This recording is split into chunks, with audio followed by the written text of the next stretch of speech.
Welcome to Melt University's 2020 summer program. This year, our virtual intern program will help you build your brand, inform you on a variety of career paths, and introduce you to top executives in sports and marketing. Here's your host, President and CEO of Melt, one of the largest independent sports and event marketing agencies in the country, Vince Thompson.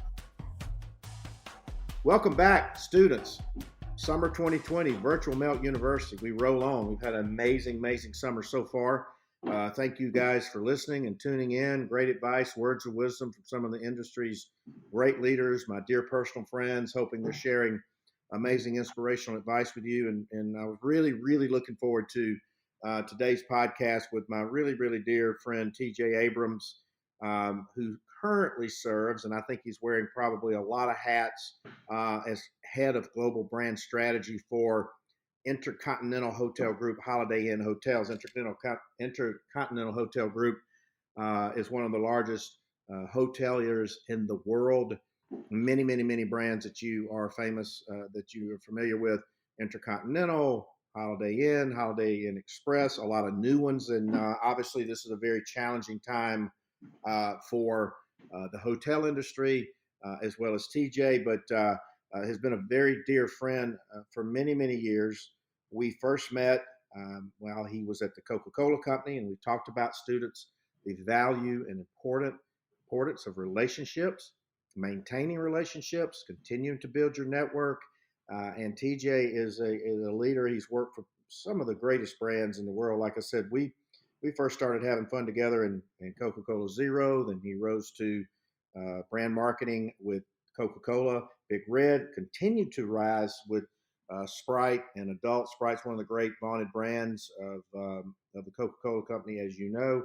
Then has gone over to Intercontinental as a leader. We've worked together. One of his main jobs was introducing a lot of new and emerging hotel properties with Intercontinental, particularly Avid and Atwell, among others.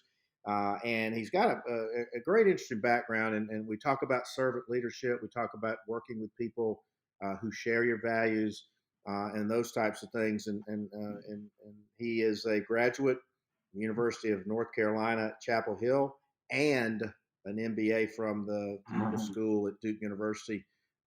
Pretty heavy awards, as well in education. Chairman of the Board of Trustees for the Abrams Family Foundation, on the board of Ron Clark Academy, which is another amazing educational opportunity institution, advisory board for Coca-Cola Scholars. And like I said, just, TJ really walks the walk, talks the talk, and this is going to be a great one today. So TJ, welcome so much to Virtual Melt University. We're glad to have you today. Thanks, Benny. Great to be here, and great to be here with you and the Melt U crew this summer. Well, we've learned from a lot of the great ones. We've learned from some of your great colleagues who've been on, Seth Freeman, Shannon Watkins. We've just had some amazing guests, some of your Coke alumni, but we like to sort of step back. And we really like to talk about, because one thing, TJ, we tell our kids that the campus is the ultimate professional laboratory. The campus and your days at college is the first time you pursue your passion, but also you can go to college intent on pursuing one career direction or one career path, and you find out you may not like that and you shift to another one. So tell us about your early days at Chapel Hill, University of North Carolina, one of my favorite places. What was the intent when you started there from a passion perspective, and what, because that's a pretty unique degree, PR with a minor in Spanish. Carter, my son, studies Spanish at a high level as well. So that's a fairly unique combo. Did you have something particularly in mind? Yeah, thanks for asking, Vinny. So I landed at the University of North Carolina, Chapel Hill from Washington, D.C. So I was the D.C. guy that landed down south. First time really spending any quality time, significant time down south. And for me, I fell in love with the people. And so when I got to UNC, I saw a school in which people who looked like me were in leadership. So I saw people of color in student leadership roles. I Mm-hmm. saw a ton of organizations that were doing great work. And Mm-hmm. I knew that it would be a place that would just really open up my eyes to what the world could really offer. Mm-hmm. And you asked me how I landed on journalism. I landed on journalism because I fell in love with the idea of the power of telling stories. Mm-hmm. And the journalism school allowed me to think about how to tell those stories and connect with people in really compelling ways. Mm-hmm. There's nothing that can beat communication. I don't care what job you're in, whether you're in sales or you're a teacher or you're in business. Communication is key. And so the journalism program, in particular with the public relations sort of focus, was my Mm-hmm. passion point early on. But as I delved into the work world quickly, my first internship was actually in marketing at Abbott Laboratories in 2002. And what I realized when I jumped into marketing, I was like, oh, wow, this business angle, emerging sort of the idea to tell stories, but from a business angle, really fueled a passion in me that I didn't know I had. And so that's how I ended up merging sort of PR with where I've landed and spent all of my career in, which is marketing. Mm-hmm.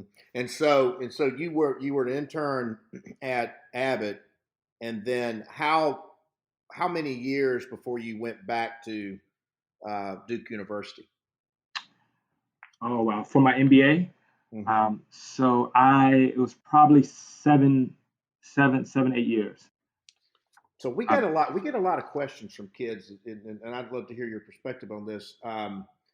Do you feel like it's advantageous to come out of undergrad and gain that work experience, or do you feel advantageous to go right through? And then obviously we're going to start asking a lot of these questions in a COVID and a post COVID era as well, because this whole game is going to change a lot coming back. But it obviously benefited you to stay in the workforce and then step back into the world of NBA. Correct? Yeah, and just to be clear, I actually was one of the younger students in my MBA class because I only had a couple years between graduating undergrad, and going to business school. Mm-hmm. But for my first internship, the internship I talked about, that's why I said it was 7, 8 years. But I'm a big advocate, Vinny, of making sure students go get experience, even if it's just a year or two of experience. A year or two in the workplace allows you to really learn what you like, what you don't like when you're paying your own bills and you're working and reporting to someone else.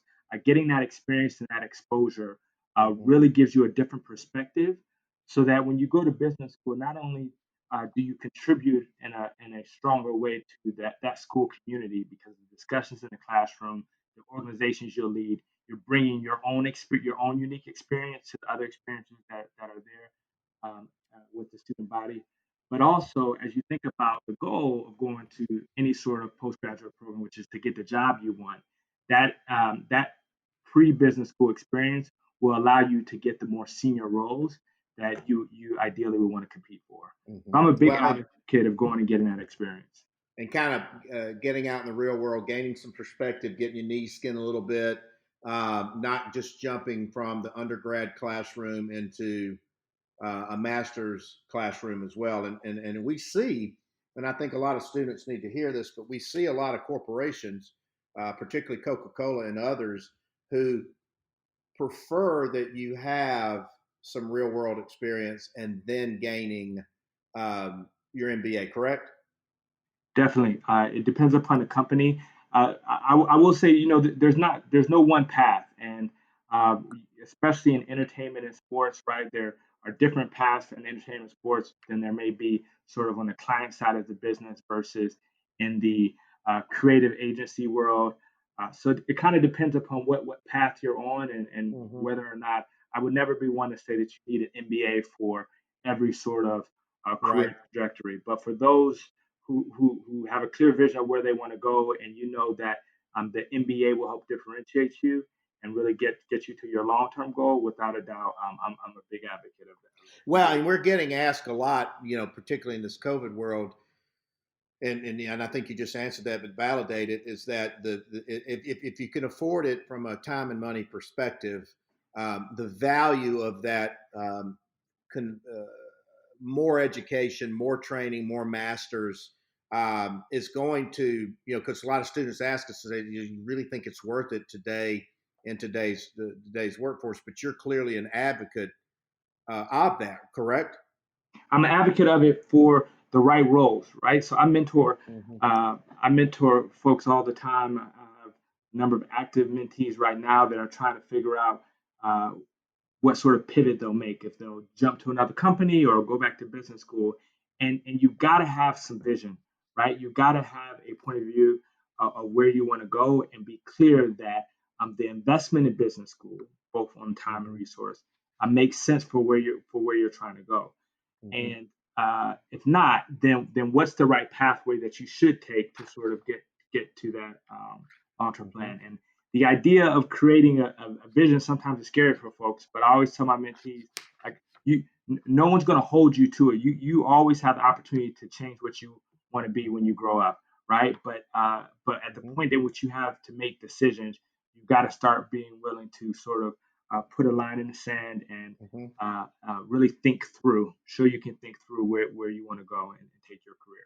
Well, if you can do that for yourself, right, then you'll be able to do it for your businesses and the people in the communities that you'll lead as you move down. Well, you just hit on a big thing, because we tell our kids, we're like, hey, look, we know it's going to change. We know life's not linear. We know, particularly in this crazy COVID world, it's these kids are being thrown into the tumble cycle at an early stage of their career. But you hit on the nail on the head. Is we say, hey, identify your passion, identify your vision, lay out sort of your own, and that's the title of my book, Building Brand You, but lay out your own brand vision and brand strategy for yourself, and allow that to sort of become, your guide in the process. Correct? Correct. You are spot on. They're lucky to have you leading them in that way. Well, we're trying, and you've hit on so many things that we talk to our kids a lot about. So we're just going to dive right into it before we talk about your career. The importance of mentors in all of our lives, young, old, whoever they are. You've had some tremendous mentors. You're a tremendous mentor to people, as I have. You and I learn from each other on a lot of different things. But talk to our kids about not only the importance of mentors, but how do you seek the right mentors out? So honestly, it depends upon where you are. Sometimes when you're in school, you'll have opportunities to get mentors through programs that you join, and or through leadership roles that you take on. So really pay attention to the people around you. But in the professional world, as you just jump out of school or you're in an internship, sometimes you actually have to proactively reach out and express in a very pithy manner sort of your interest in learning more, and ask. I always say, it's really hard for people to turn down the request for a 15-minute coffee chat or a 30-minute discussion. So start with the first discussion and then see where that discussion takes you, and ask for a commitment for a continued sort of relationship.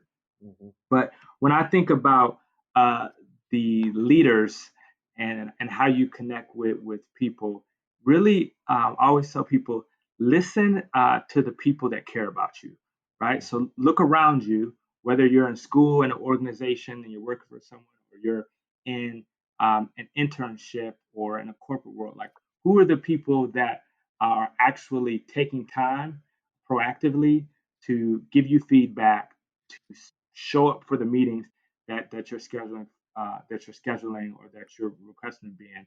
And those are the people that you should be more open to than ever, and listening when they're giving you feedback, and sort of searching for those who may be more willing to give back and stay connected to you long term. Well, and that's the thing we talk about, is that you need to seek out mentors and organizations that sort of share your value system. And because if you go to work for an organization that doesn't share your value system, the outcome typically won't end well. But talk about how you handle a mentor mentee relationship. What are the good things that you've seen out of previous mentor mentee relationships? Because I know you're a huge advocate of this. You've helped many people. Um, Tell me what you're looking for that's going to segue me into another question here. But what are you looking for when somebody approaches you to be their mentor? So the first thing I'm looking for is ambition and commitment, meaning do you have a desire to go from point A to point B, and are you really willing to commit to the process and the feedback to getting there? If the two aren't there, then it's normally not really a good fit for me to sort of help you there in a mentor like capacity. We can always have a chat or conversation, but in a mentor capacity, I'm usually looking for those two initially. But then Mm-hmm. along the way, I'm typically looking for how you manage the relationship. So when you show up, do you show up prepared, right, with real clarity on what you want to accomplish and how I might be able to help you uh, for that discussion? And do you show up, with a very thoughtful sort of perspective and questions, right? Because Mm-hmm. no one Mm-hmm. expects you to sort of know everything, but we do expect you to sort of think through what might be required for you to get to point A or point B, what hurdles you may be facing, Mm-hmm. and what you may be, what's keeping you up at night, and what are the passion points that you haven't been able to connect the dots, but where I can sort of help you with. So I look for thoughtfulness too, and just the depth of the conversation that will come. Well, you hit on a big topic we talk to a lot of our students about, is that every interaction that a mentee or a reach out on LinkedIn, or a job or internship, virtual internship, is in itself a form of an audition, because that person is helping shape and frame your opinion and perception of that person. And so we talk a lot about sort of knowing your target, knowing the company. If you were wanted to go to work for IHG, and we'll talk about that in just a few minutes, you need to know everything about that organization, and so many flags and so many franchises and the opportunities within that.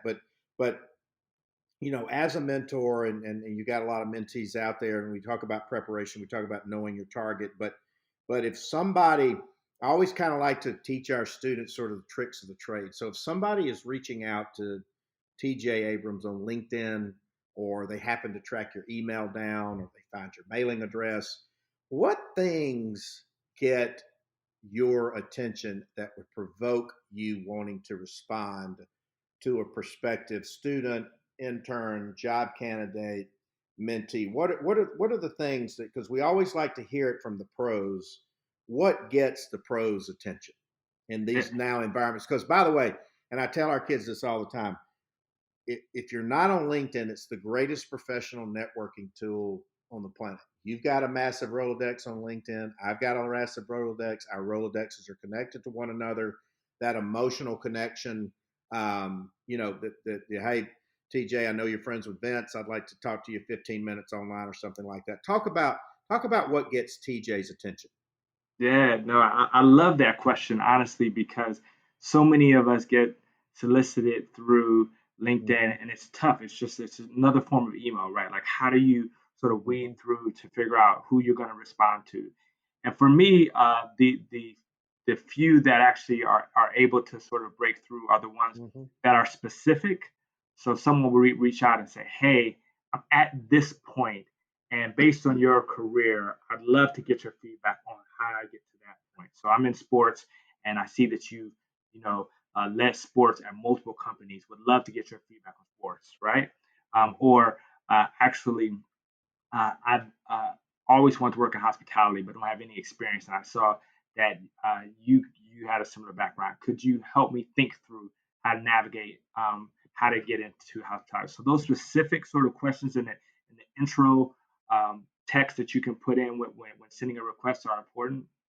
But then also, I really, I'm always inspired, right?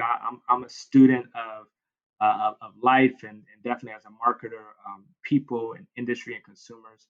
I'm also inspired by people who send me work or send me ideas and things that they're working on that they Bingo. want to share that's relevant. And I've had a couple interesting conversations where people say, "Hey, this is what I'm working on. Would love to get your thoughts and connect to see what you think about this, or what I could do to sort of take it one step further." Mhm. Those tend to get a quick response from me also. Well, that's what I'm saying. And this is one of my pet peeves, and we talk to our students a lot about it, is that I'll get tons of resumes in our generic website that says, hey, this is Joe Smith, and here's my resume, and I need to make X amount of dollars a year. And I automatically flush them because they're Yeah. already showing me what type of employee they would be and what type of teammate they would be. And they'd flunk the audition as opposed to saying, you know, hey, Mr. Thompson, War Eagle, congrats on building a great sports marketing organization. I have a passion for social media, and I think I can bring and add value to your organization through this channel. So think about the differentiation, and again, you've hit on it, and not necessarily even particularly leaders at your level and my level. Not necessarily just bombing with a resume, but sometimes saying, hey, I want to learn from you. I'd like to seek some advice. Do you have time for a 10-minute Zoom call or those types of things? I mean, we talked about that in today's Lunch and Learn from the book. It's that our kids are going to have to be relentless in this market now because there's so many people in unemployment that are going to be willing to take lesser jobs for lesser wages to get back in the workforce game. So it's going to just infinitely make the entry level job market that much harder, particularly in hard-hit industries such as mine and yours. Hospitality, travel, tourism, sports events, and live events. And so we talk about, here are the things that are going to get my attention for a future engagement or a future relationship. And talking about that, uh, the importance and value of maintaining, building, and nurturing relationships, because you and I are sort of the poster child for that. Is that we may go 6 months without talking to one another, and then you'll reach out to me and say, hey, I'm thinking about you on here, or I'll reach out to you and say, hey, I got a good kid to send you, or Yeah. something like that. But I want you to tell to our students from your perspective the value of the relationships and the networking and how it's really an ongoing process. Yeah, you can't replace the value of really strong relationships. You'll need them all throughout your career. And Benny, one thing that I think that has kept our relationship so strong, and you as a leader of a phenomenal agency or organization, is just the energy you bring, right? So Mm-hmm. I hope you're talking to them about how they show up, right? First impressions matter. The energy that you bring to that first impression, but then to the relationship overall as you continue to try to invest in it or want someone to invest in you. It's really important that you show up with that sort of energy and passion, and that will allow someone to actually want to invest even more in Mm-hmm. whatever you are looking to get from them. So I think that's really important. I would tell you, for me, the relationships and mentors that I've had tend to be pretty long-term relationships with the ones that really matter, Right. right? And I find that when I build the right relationships, whether it is 6 months, as you said, Vinny, or 3, 4 years, when I need them, I'm able to pick up the phone and call them. And Mm-hmm. at that point, it really matters, and they know that they can do the same for me.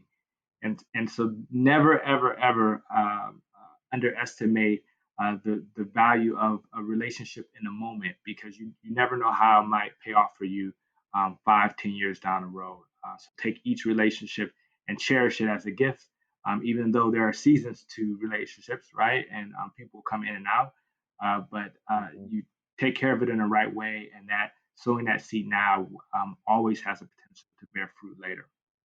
Well, and that's the thing is that you've got to take the long view or the big picture of any relationship, and you've got to continue to nurture that relationship, even if it's just checking in and saying, "Hey, man, how you doing through this crazy stuff? Thinking about you. Hit me back." And just the fact that you just went to that little bit of effort and attitude to maintain those relationships, because and my old man has a saying, TJ, is that used to be 24/7. The ball turned around 24 hours a day, 7 days a week, but now it's like 24 minutes and 7 seconds. I mean, it's moving at the speed of sound. And speaking of that, you are with one of the largest hotel, travel, destination, tourism companies in the world.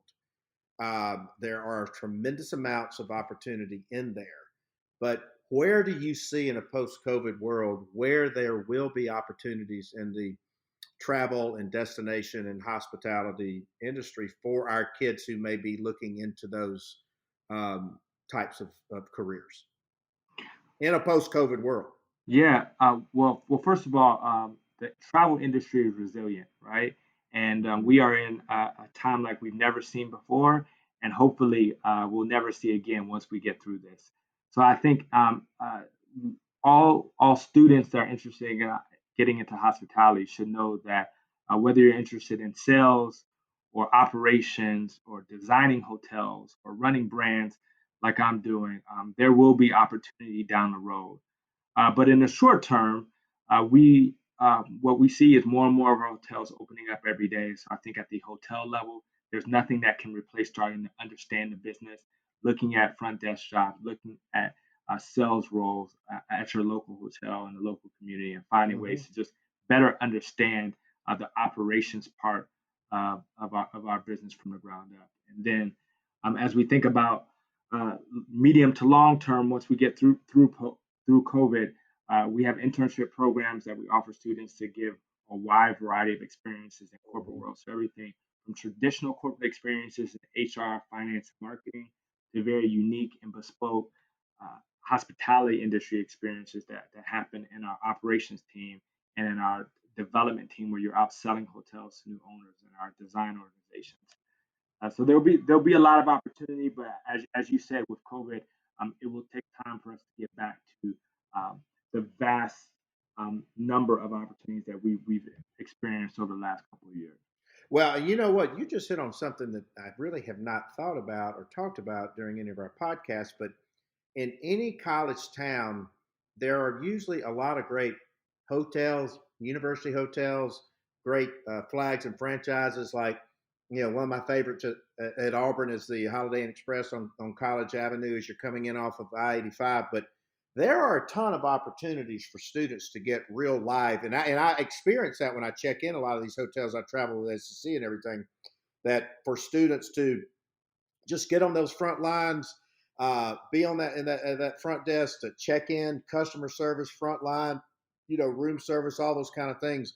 So to our students, when you go back to school and you're considering a career in the hospitality business, there's so many great opportunities in those local college communities to begin gaining that valuable experience. Because TJ, and I know you do this too, when I travel to these university towns and these students are working these front counters, I always like to learn their stories, and then I like to see how they engage with me. And then if I see a common interest in sports, I'll go, well, by the way, I run a sports marketing firm.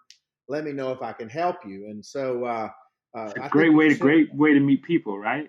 I tell you what, well, think about this. If you're working a Holiday Inn Express in Auburn, you got a lot of really good alumni probably coming in and out of those hotels.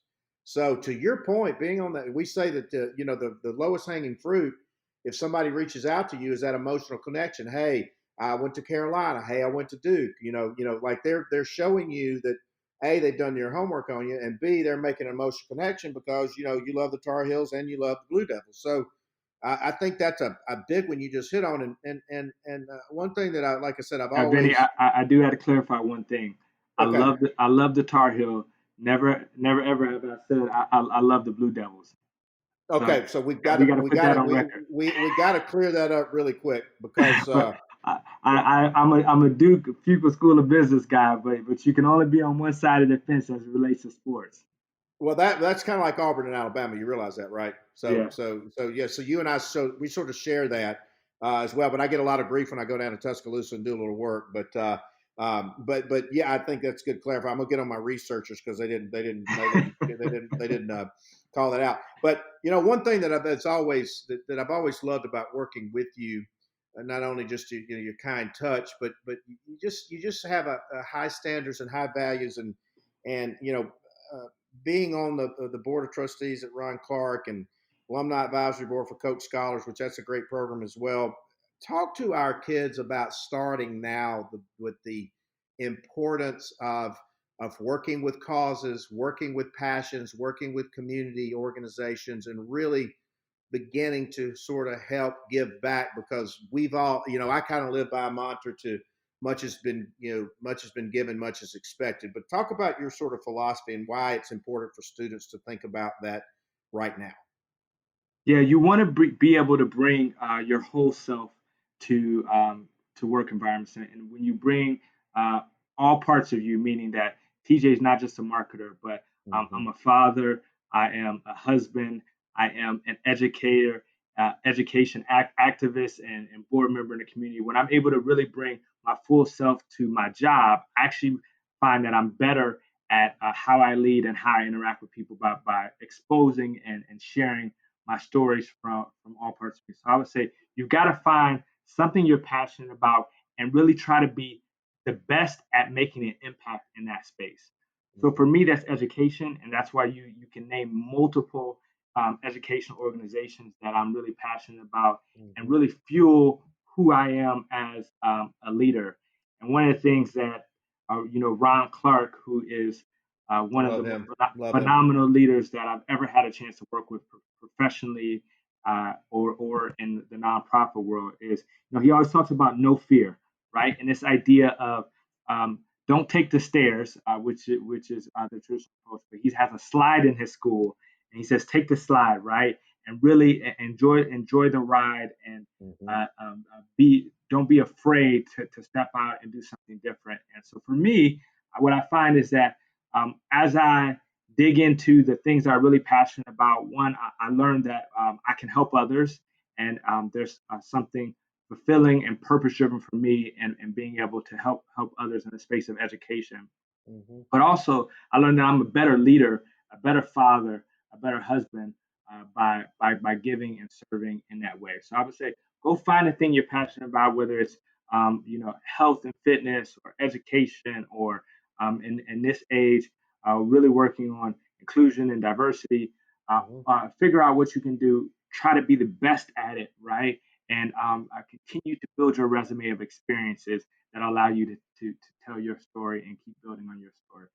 Well, and you hit on something too, is that if because this is you can figure it out pretty easy, but if somebody knows that you have this passion for education and helping others and the community, and Ron Clark's amazing, if they would bother to take the time to research that about you and then use that as a hook or as an intro when they're reaching out to you on LinkedIn, chances are you're going to respond to that request. I mean, that's just it's pretty common sense, but we're trying to enlighten our students on this. It's the same thing that you and I do when we're calling on a customer or calling on a provider or supplier or vendor. And so I think that's really good because, like I said, I've always loved that about you. And as we wrap today, we always like to, because it's just fascinating the answers that we get, but talk about some of your, and not necessarily just present go-tos, but some of your long-term go-tos, whether it be some good books or leadership or podcast or resources. I'm always fascinating to learn what are your good go-tos that you can share with our students. Oh wow, that's a great question. There's so many out there Right. that are really important, but I would say one of the ones, especially at the college age, I think it is so relevant, is the first 90 days. Mm-hmm. That book helps you think through how you really maximize the first 90 days of any new interaction or Mm-hmm. experience that you're engaging to, and the relationships you need to build, how you get a win under your belt, right? And there's multiple really, really good things that Mm-hmm. I actually go back to and remind myself, okay, I'm starting this new role. What do I need to do to set myself up for the long run while really taking advantage of the first 90 days? But then a couple I other, love, I love that one, and I think in any relationship, professional, personal, job, or anything, you really set that tone and pace with that first 90 days. I love that one. yeah, the only I have two other that I'll share. The first is lean startup. So there's something in an innovation and growth mindset sort of world of really Mm-hmm. understanding the ideas of lean startup principles and how to think about that and being an innovator and disruptor. That I think is really valuable. And then the last one, and I use this one with every team that I lead and I onboard. It's one of my key principles as a leader. But I refer to leadership principles from the art of war, and Right, I, right, I right. talk about being brave, being trustworthy, and being disciplined.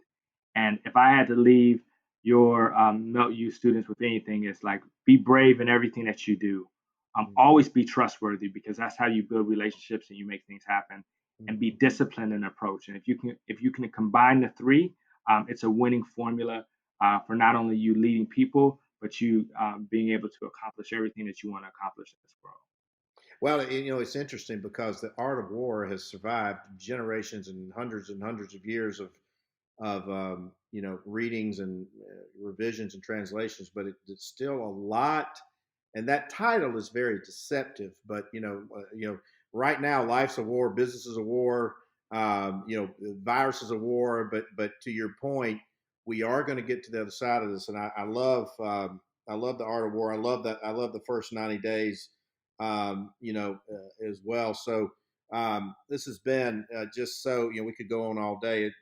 Don't want to take up too much of your time. It's been so delightful. So to our students and our listeners, I think you can hear just that very subtle, quiet passion and energy in TJ's voice, and as we're finding with so many people we've talked about, their success is not an accident. They've led a purpose-driven life, a service-driven life, values-driven life, and to be talking to the head of global brand strategy for Intercontinental Hotel Group, Holiday Inn, which is the most vaunted brand name in hotel in the country, and during this period, and talking to him about, like I said, TJ's very understated, but he has been chosen to launch all the new brands within Intercontinental, which is not a light assignment.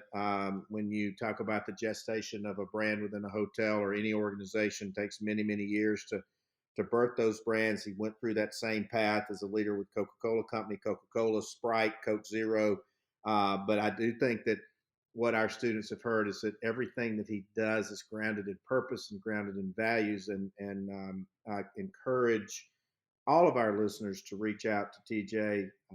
He is so generous with his time, so gracious, amazing insight. We always have fun together when we are working together because we challenge each other on so many levels. But TJ, we just so appreciate your time and wisdom and sharing with our students, because you're going to make an impact on some students' lives after they hear this. Thank you. No, this is if I was talking to your students, I would say this is your time.